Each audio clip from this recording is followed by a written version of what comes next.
해남에서 시청해주시는 이몽님 정말 감사해요. 내 발가락 핥아봐. 특수부대 나왔다며 이건 명령이야. 경자가 소정 앞에 서서 슬리퍼를 벗어 발가락을 들이밀었습니다.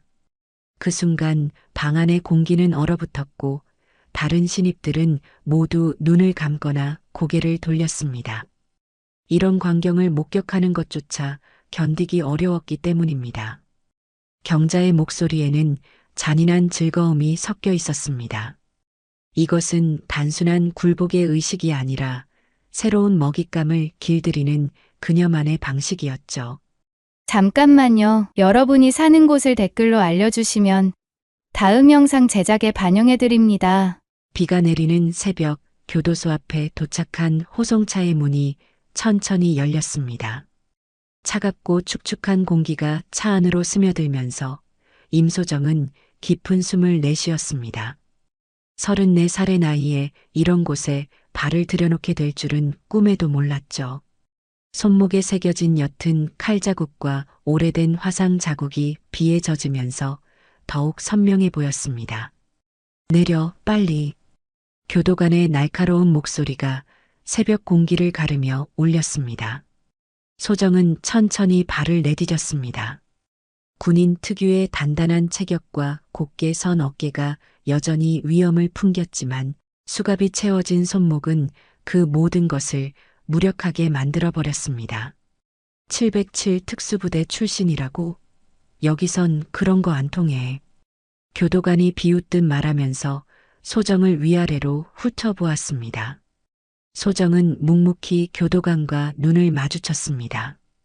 그 시선에는 굴복하지 않겠다는 의지가 담겨 있었죠. 호송차 창문에 비친 가족사진을 마지막으로 한 번 더 바라본 뒤 조심스럽게 가슴 속에 넣었습니다.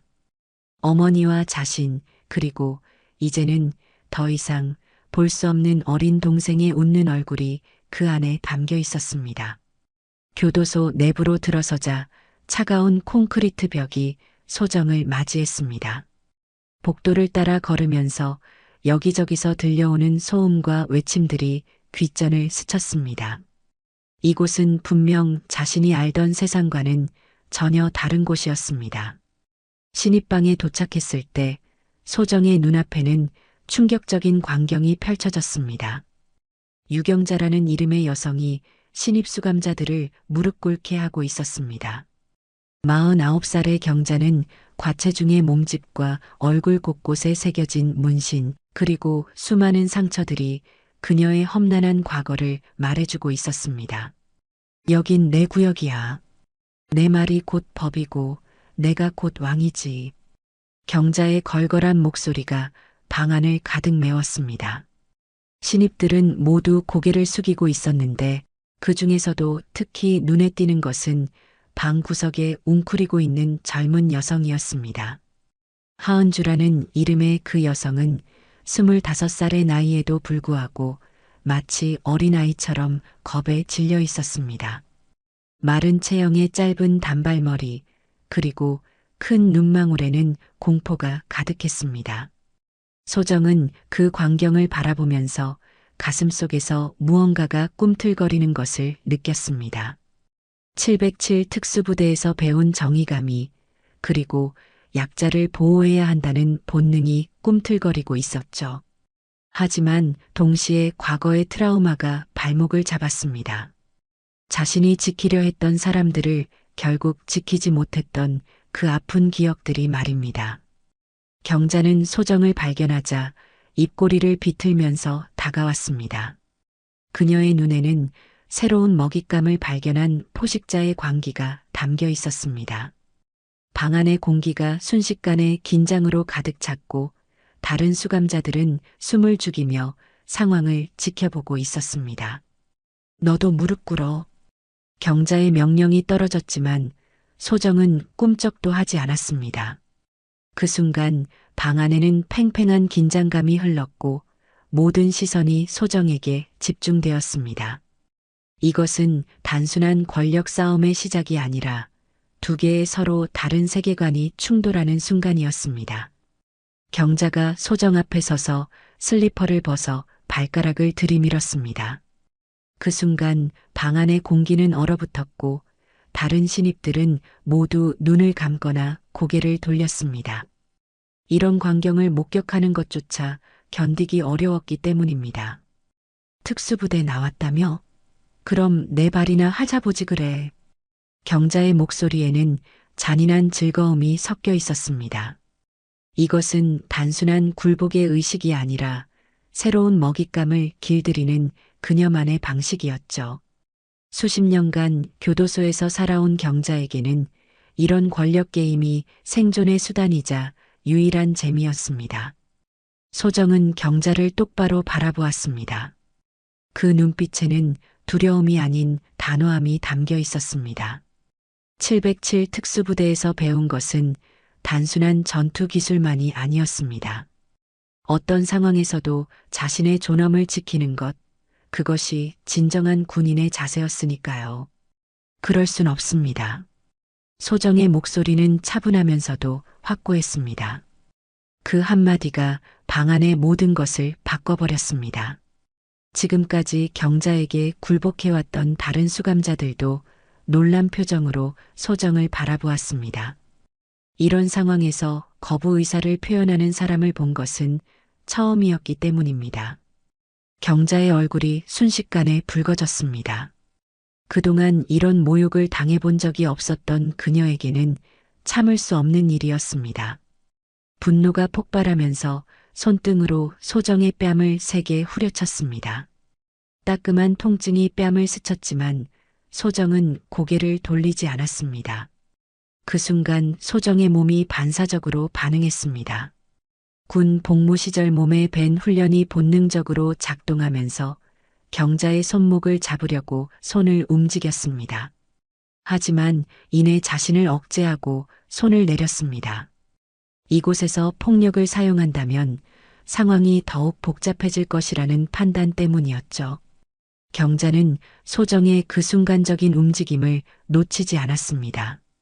상대방이 자신을 제압할 능력이 있다는 것을 직감적으로 알아차린 것입니다. 그것이 오히려 그녀를 더욱 분노하게 만들었습니다. 지금까지 절대적인 권력을 누려왔던 그녀에게는 도전받는다는 사실 자체가 용납될 수 없었습니다. 이 새끼가 지금 나한테 대든다고? 경자의 목소리가 더욱 격해졌습니다. 주변의 다른 수감자들은 더욱 움츠러들었고 하은주는 공포에 질린 채 벽 쪽으로 더욱 몸을 웅크렸습니다.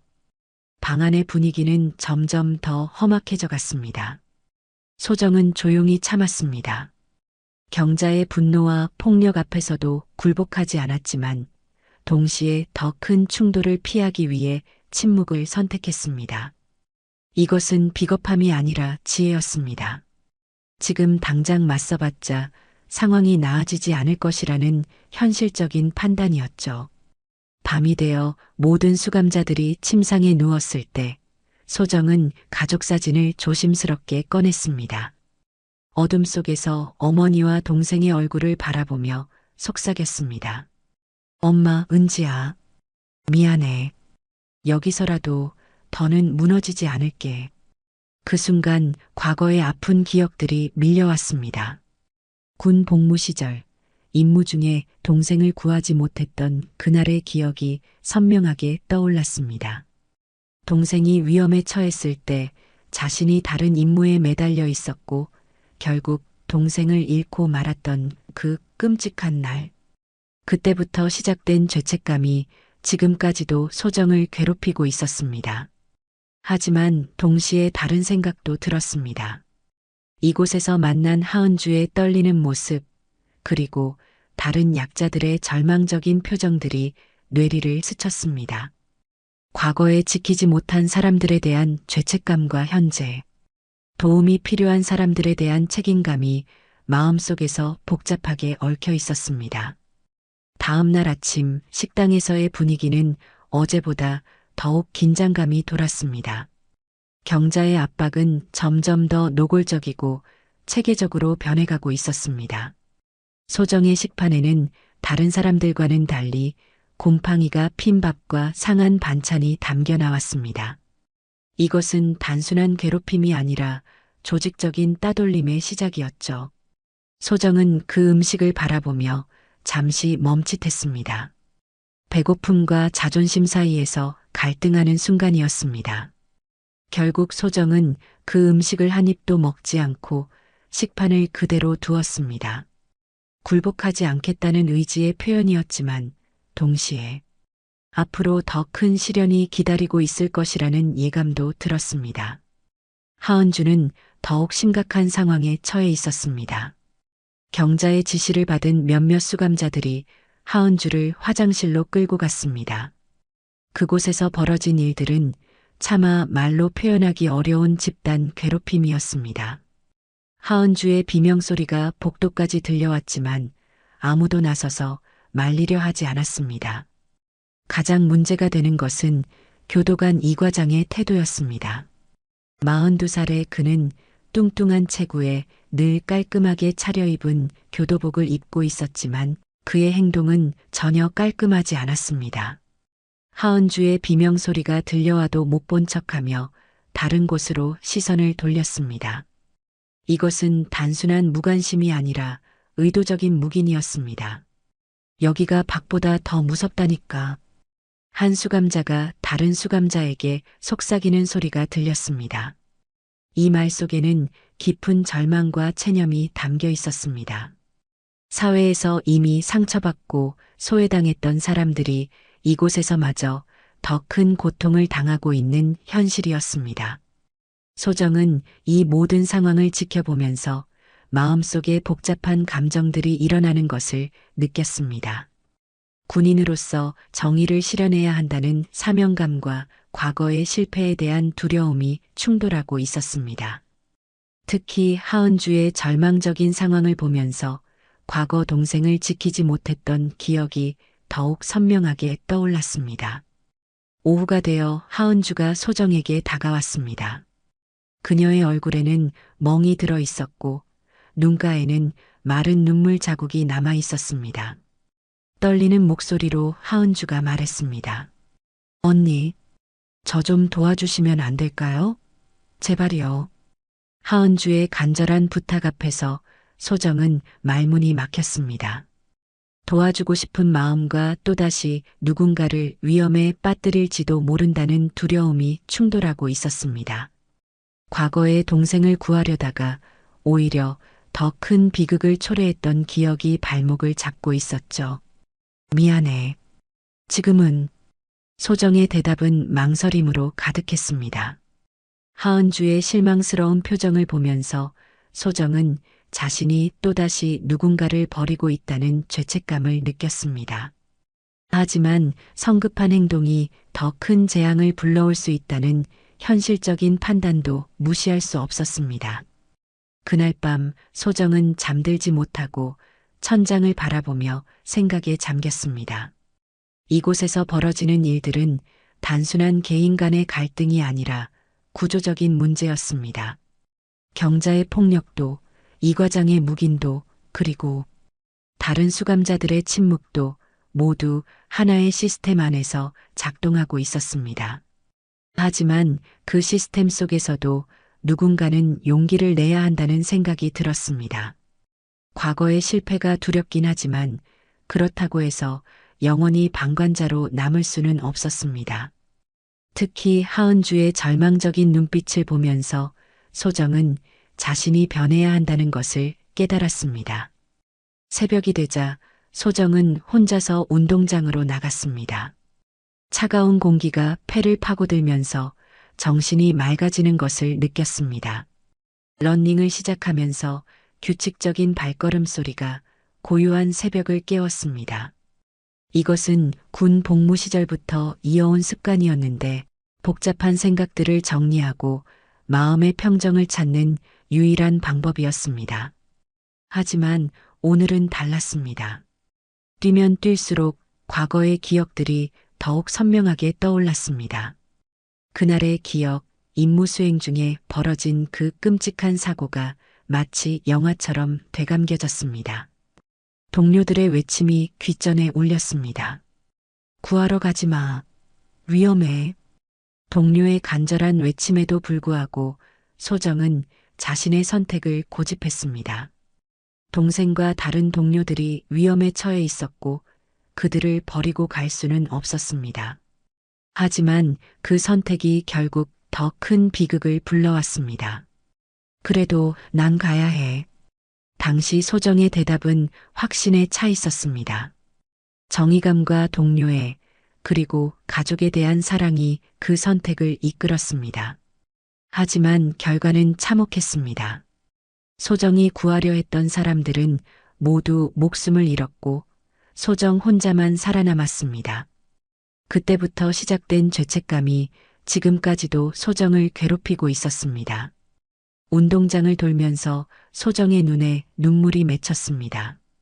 차가운 새벽 공기 때문인지 아니면 과거의 아픔 때문인지 알 수 없었습니다. 하지만 분명한 것은 그 눈물 속에 깊은 후회와 자책이 담겨 있다는 것이었습니다. 다시 누군가를 위험에 빠뜨릴 순 없어. 소정이 중얼거린 이 말 속에는 깊은 두려움이 담겨 있었습니다. 과거의 경험이 트라우마가 되어 지금의 선택을 망설이게 만들고 있었습니다. 하은주를 도와주고 싶은 마음과 또다시 실패할지도 모른다는 두려움 사이에서 갈등하고 있었죠. 하지만 동시에 다른 생각들도 떠올랐습니다. 하은주의 절망적인 표정, 다른 약자들의 고통스러운 모습들이 뇌리를 스쳤습니다. 그들의 얼굴을 보면서 소정은 과거와 현재가 다르다는 것을 깨달았습니다. 과거에는 전쟁터에서의 생사를 건 상황이었지만 지금은 일상적인 괴롭힘과 착취의 문제였습니다. 이번에도 그냥 두면 나는 영원히 죄인일 거야. 이 깨달음은 소정에게 새로운 관점을 제공했습니다.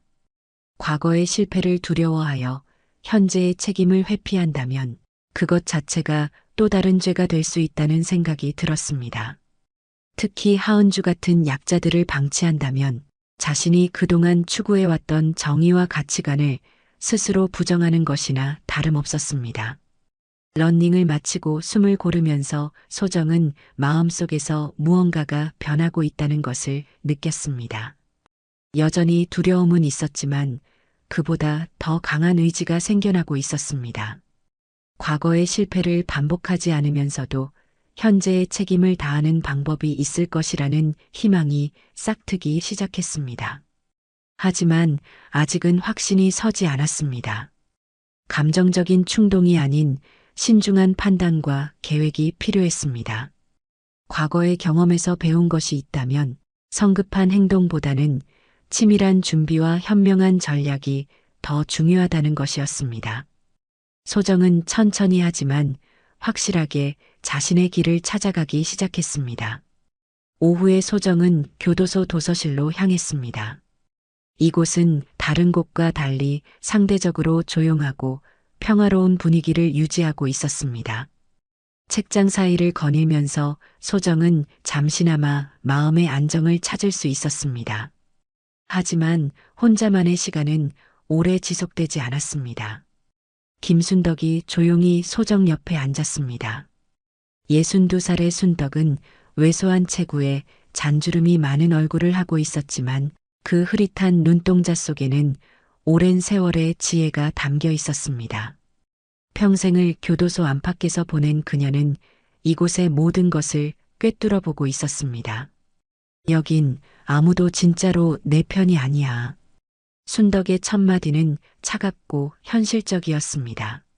하지만 그 말투에는 냉소가 아닌 진심 어린 걱정이 담겨 있었습니다. 오랜 경험을 통해 이곳의 잔혹한 현실을 누구보다 잘 알고 있는 순덕이기에 할 수 있는 말이었죠. 하지만 내가 용기 내면 여긴 변해. 순덕의 두 번째 말은 첫 번째와는 전혀 다른 의미를 담고 있었습니다. 절망적인 현실 인식과 동시에 변화에 대한 희망을 제시하는 것이었습니다. 이것은 단순한 격려가 아니라 오랜 관찰과 경험에서 우러나온 통찰이었습니다. 순덕은 조용히 책 한 권을 소정에게 건네주었습니다. 겉보기에는 평범한 소설책이었지만 책 속에는 오래된 메모가 끼워져 있었습니다. 그 메모에는 교도소 내에서 벌어지는 각종 비리와 착취 구조에 대한 기록들이 적혀 있었습니다. 날짜, 장소, 관련자들의 이름까지 상세하게 기록된 것을 보면 순덕이 오랫동안 이런 일들을 관찰하고 기록해왔다는 것을 알 수 있었습니다. 소정은 그 메모를 보면서 놀라움을 감추지 못했습니다. 이곳에서 벌어지는 일들이 단순한 개인적 갈등이 아니라 체계적이고 조직적인 구조의 문제라는 것을 확인할 수 있었기 때문입니다. 경자의 폭력도 이 과장의 묵인도 모두 하나의 시스템 안에서 작동하고 있었던 것입니다. 이걸 왜 저에게? 소정의 질문에 순덕은 잠시 미소를 지었습니다. 그 미소에는 오랜 기다림 끝에 찾은 희망이 담겨 있었습니다. 순덕은 오랫동안 이런 자료들을 모아왔지만 혼자서는 아무것도 할 수 없다는 한계를 잘 알고 있었습니다. 하지만 소정이라는 새로운 변수가 나타나면서 변화의 가능성을 보게 된 것입니다. 다음 날 소정은 의무실을 찾았습니다. 그곳에서 소진을 만날 수 있었습니다. 32살의 소진은 단정한 긴 머리에 건강한 인상을 하고 있었지만 눈 밑에 다크서클이 그녀가 겪고 있는 스트레스를 말해주고 있었습니다. 교도소 간호사로 일하면서 이곳의 어두운 면들을 목격해야 했던 그녀에게는 정신적 부담이 클 수밖에 없었습니다. 언니. 소진이 소정을 부르는 목소리에는 반가움과 동시에 복잡한 감정이 섞여 있었습니다. 군 시절 동기였던 두 사람은 오랜만에 재회했지만 상황이 상황인지라 마냥 기뻐할 수만은 없었습니다. 여긴 밖보다 더 잔인해요. 소진의 말에는 깊은 절망이 담겨 있었습니다. 간호사로서 수감자들의 상처를 치료하면서 이곳에서 벌어지는 일들의 실상을 누구보다 잘 알게 되었기 때문입니다. 단순한 사고로 인한 상처가 아니라 의도적인 폭력과 괴롭힘으로 인한 상처들을 매일 목격해야 했던 것입니다. 그래도 언니는 언니 자신을 잊지 마요. 소진의 이 말은 단순한 격려가 아니었습니다. 군 시절 소정 덕분에 목숨을 구한 경험이 있는 소진에게 소정은 특별한 의미를 갖는 존재였습니다. 소정의 용기와 정의감을 누구보다 잘 알고 있는 소진이기에 할 수 있는 말이었죠. 소정은 소진의 말을 듣고 처음으로 진심 어린 미소를 지었습니다. 이곳에 와서 처음으로 느끼는 따뜻함이었습니다. 과거의 동료이자 자신을 이해해주는 사람이 있다는 것만으로도 큰 힘이 되었습니다. 나, 이번엔 도망치지 않을 거야. 소정의 이 말은 단순한 다짐이 아니라 깊은 성찰 끝에 내린 결론이었습니다. 과거의 실패에 대한 두려움을 넘어서서 현재의 책임을 다하겠다는 의지의 표현이었습니다. 순덕이 제공한 정보와 소진의 지지를 바탕으로 소정은 마침내 행동할 준비를 갖추게 되었습니다. 며칠이 지나면서 경자의 압박은 더욱 노골적이고 체계적으로 변해갔습니다. 단순히 개인적인 감정에서 비롯된 괴롭힘이 아니라 이제는 소정을 완전히 굴복시키기 위한 치밀한 계획처럼 보였습니다. 경자에게는 소정의 존재 자체가 자신의 권위에 대한 도전으로 받아들여지고 있었고 이를 참을 수 없었던 것입니다. 그날 오후 경자가 소정을 구석으로 몰아세우며 최후 통첩을 던졌습니다. 경자의 얼굴에는 지금까지와는 다른 차가운 결의가 서려 있었습니다. 오랜 세월 이곳에서 절대권력을 누려온 그녀에게 소정의 저항은 용납할 수 없는 일이었습니다. 오늘 너 아니면 전현이야. 경자가 하은주를 가리키며 던진 말에는 잔혹한 선택을 강요하는 의도가 담겨 있었습니다. 소정이 굴복하지 않으면 하은주가 더 큰 고통을 당하게 될 것이라는 협박이었습니다. 이것은 소정의 약점을 정확히 파고든 교묘한 전략이었습니다. 하나는 내 손에 굴복해야 돼. 경자의 이 말은 단순한 위협이 아니라 이곳의 잔혹한 현실을 보여주는 것이었습니다. 약자들 사이에서도 더 약한 자를 희생양으로 삼는 구조, 그리고 그런 구조를 통해 자신의 권력을 유지하려는 경자의 계산이 드러나는 순간이었습니다. 하은주는 공포에 질린 채 벽구석에 웅크리고 있었습니다. 그녀의 떨리는 모습을 보면서 소정의 마음속에서는 과거와 현재가 겹쳐졌습니다. 과거에 지키지 못했던 동생의 모습과 지금, 당장 도움이 필요한 하은주의 모습이 하나로 합쳐지면서 소정의 마음속에서 무언가가 폭발하기 시작했습니다. 내가 죄인인 건 맞아. 소정이 입을 열었을 때 그 목소리에는 과거에 대한 인정과 동시에 현재에 대한 결의가 담겨 있었습니다. 과거의 실패를 부정하지 않으면서도 그것이 현재의 행동을 막는 이유가 되어서는 안 된다는 깨달음이었습니다. 하지만 괴물이 되진 않을 거야. 이 말은 소정의 철학과 가치관을 분명히 드러내는 선언이었습니다.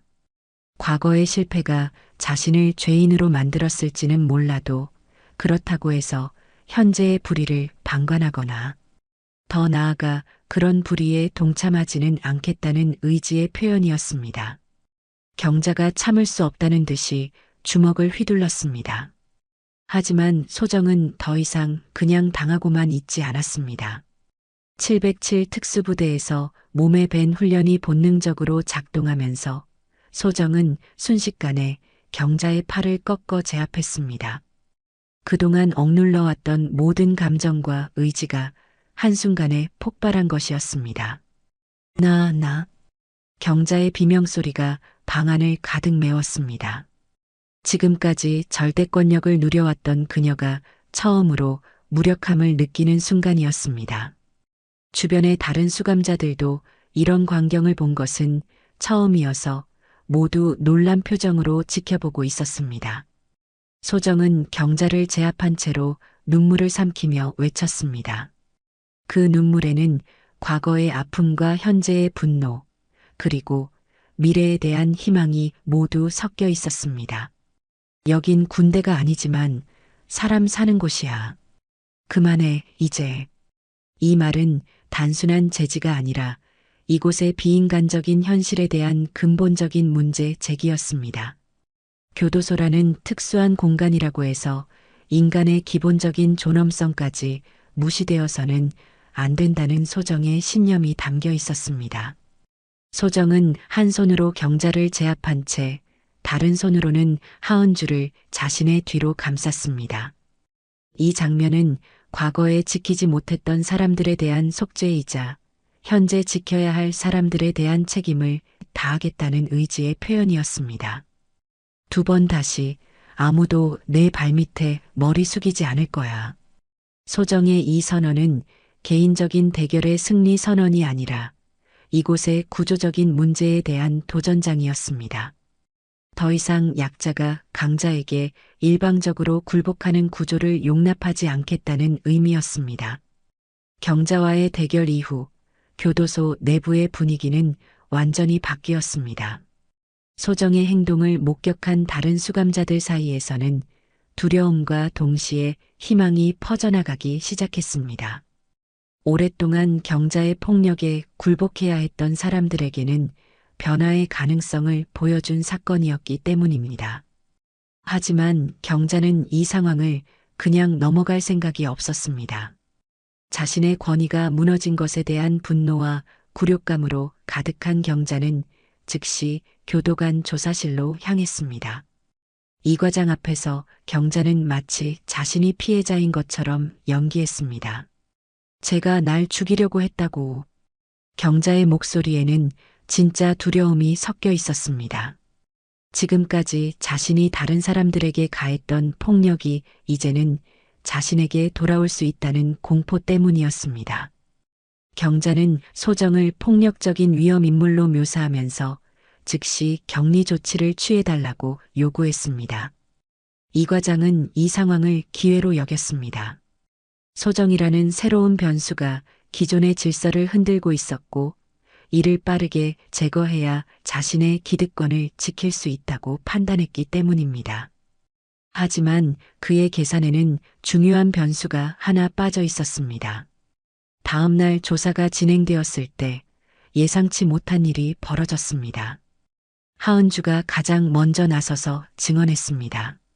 그동안 공포에 질려있던 그녀였지만 소정의 용기를 보면서 자신도 진실을 말할 용기를 얻게 된 것입니다. 소정 언니가 우리를 살렸어요. 경자가 거짓말하고 있어요. 하은주의 떨리는 목소리에도 불구하고 그 증언은 분명하고 확고했습니다. 이어서 김순덕이 나섰습니다. 오랫동안 이곳의 모든 것을 관망해왔던 순덕이 드디어 침묵을 깨뜨린 것입니다. 경자의 폭력은 어제 오늘 일이 아니야. 이 과장도 다 알고 묵인해 왔어. 순덕의 증언은 단순히 어제 벌어진 일에 대한 것이 아니라 교도소 내 구조적 문제에 대한 폭로였습니다.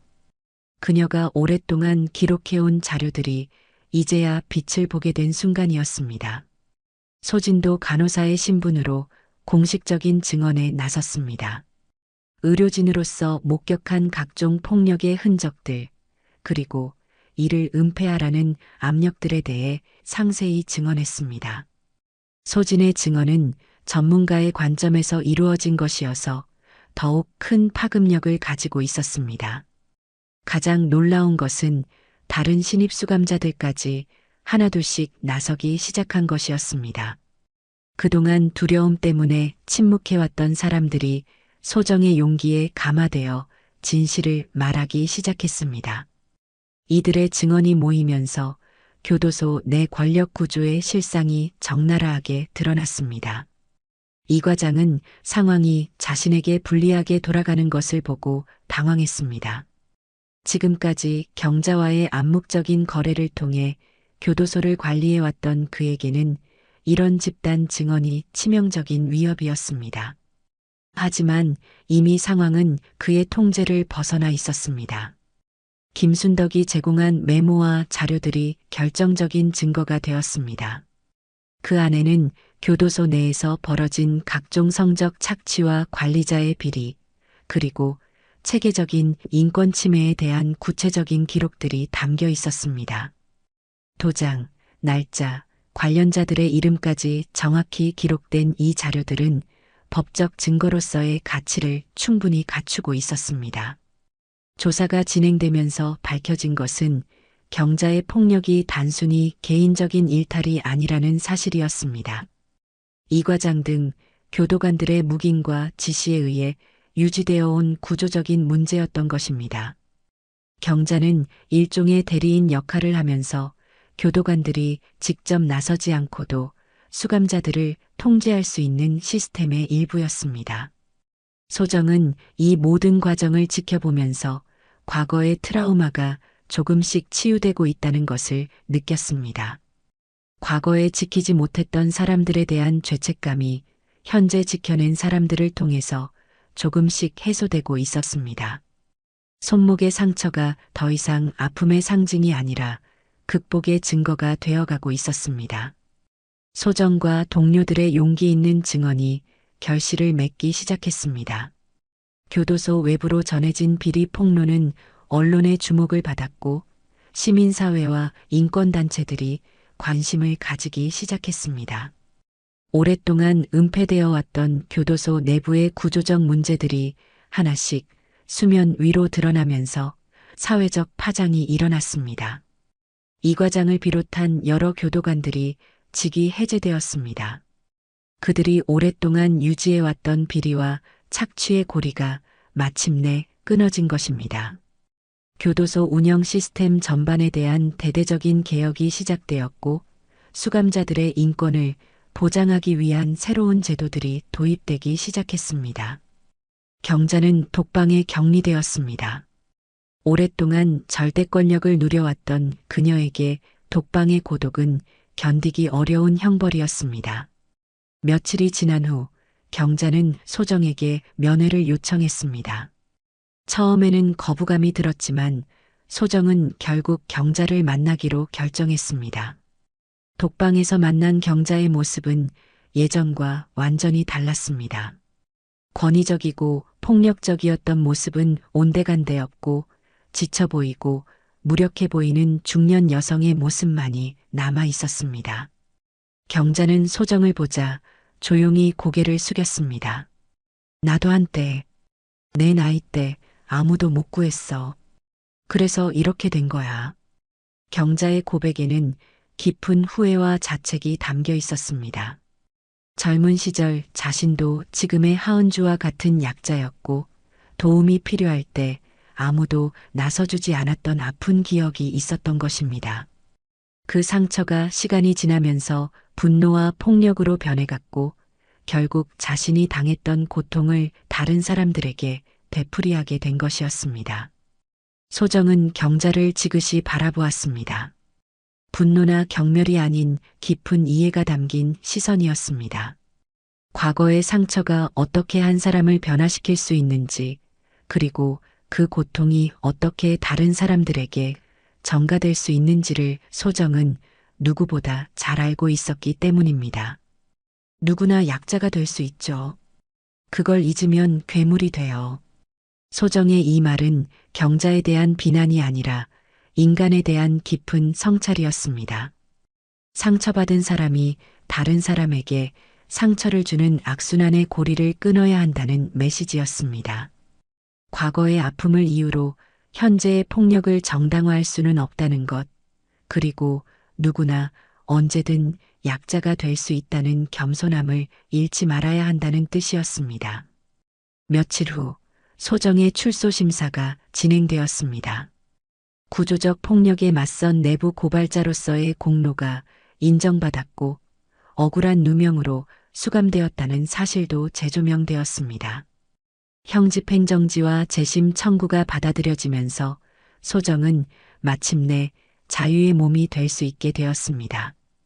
출소하는 날 하은주와 김순덕 그리고 소진이 소정을 배웅하러 나왔습니다. 그들의 얼굴에는 이별의 아쉬움과 동시에 변화에 대한 희망이 담겨 있었습니다. 소정의 용기가 이들에게 새로운 가능성을 보여주었기 때문입니다. 우리도 변할 수 있지? 하은주의 질문에는 간절함이 담겨 있었습니다. 그동안 절망 속에서 살아왔던 그녀에게 소정은 희망의 상징이었습니다. 약자도 용기를 낼 수 있고 부당한 현실에 맞설 수 있다는 것을 보여준 것입니다. 소정은 따뜻한 미소를 지으며 대답했습니다. 여기가 내 끝이 아니라 새로운 시작이에요. 이 말은 단순히 출소에 대한 기쁨이 아니라 인생에 대한 새로운 관점을 보여주는 것이었습니다.